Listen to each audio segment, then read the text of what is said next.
نبی اکرم صلی اللہ تعالی علیہ وآلہ وسلم نے ارشاد فرمایا میری ساری امت کو معافی مل جائے گی سوائے ان لوگوں کے جو اعلانیہ گناہ کرتے ہیں۔ یہ بخاری مسلم دونوں میں حدیث موجود ہے۔ جو اعلانیہ گناہ، جنہوں نے خود ساری دنیا کو گواہ بنا لیا، میں نے یہ بھی جرم کیا، یہ بھی کیا، یہ بھی کیا، یہ بھی۔ جب بندہ بہت زیادہ غافل ہو جاتا ہے پھر اعلانیہ گناہ کرنے لگتا ہے۔ ایک گناہ پھر اس کا اظہار گناہ۔ ایک بندہ، حدیث پاک میں آتا ہے، ایک بندہ رات کو کوئی غلطی کرتا ہے، اللہ تعالیٰ اس پہ پردہ ڈال دیتا ہے، لیکن وہ سویرے خود لوگوں کو بتاتا پھرتا ہے میں نے یہ کیا، میں نے یہ کیا۔ جب آپ اظہار گناہ کرتے ہیں نا تو سامنے والا بھی دلیر ہوتا ہے، کہتا ہے اس نے کیا میں کر لوں گا تو پھر کیا ہوا۔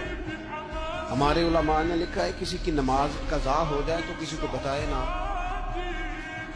قضا پڑھ ڈالے، اس کا جگہ جگہ ذکر نہ کرے۔ جب آپ کہیں گے نا میری قضا ہو گئی تو آپ کے ساتھ رہنے والا بچہ دوست سمجھے گا یار اس کی قضا ہو گئی ہے تو میری بھی ہو جائے۔